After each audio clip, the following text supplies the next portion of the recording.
आताची मोठी बातमी, अखेर रत्नागिरी सिंधुदुर्ग लोकसभा मतदारसंघाच्या महायुतीचा तिढा सुटला। नारायण राणे यांचं 13व्या यादीत नाव।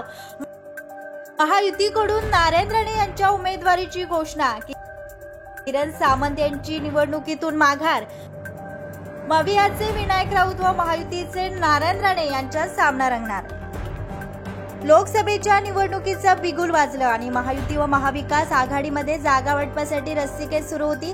काही ठिकाणी हा तिढा वाढत चालला होता। उमेदवार कोण असेल याची उत्सुकता देखील लागली होती। रत्नागिरी सिंधुदुर्ग लोकसभा मतदारसंघात हा तिढा कायम होता।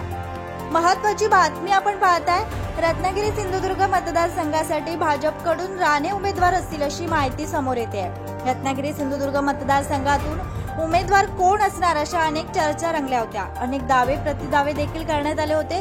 मात्र आज अधिकृतरित्या भाजप उमेदवारीसाठी नारायण राणेंचं नाव निश्चित झाल्याची खात्रीलायक बातमी समोर येते आहे। त्यामुळे नारायण राणे हेच भाजपचे उमेदवार असतील अशी निश्चिती असल्याची खास माहिती आपल्यास प्राप्त होते आहे। सर्वत्र भाजप कार्यकर्त्यांमधून जल्लोष केला जात आहे, परंतु दुसरीकडे मात्र किरण सामंत यांना नेमकं कोणतं आश्वासन देण्यात आलंय हे मात्र अजून काही समजू शकले नाहीये।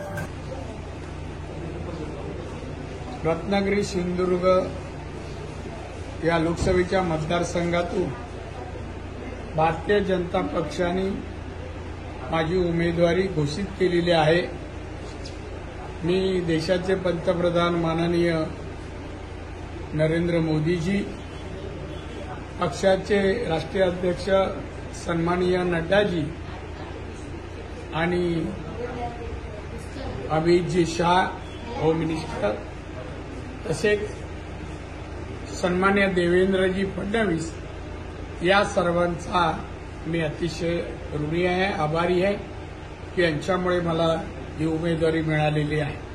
दादा, उद्या उमेदवारी अर्ज भरणार आहात? उद्या सकाळी 11 वाजता। कशा पद्धतीने माहोल असेल उद्या? आनंदी आनंद, जिंकण्यासाठी आम्ही लढतो आणि जिंकणार। मोठं शक्ती प्रदर्शन असू शकतं?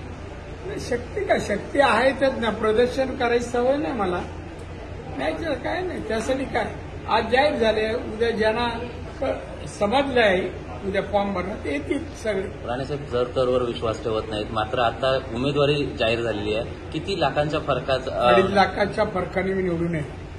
धन्यवाद।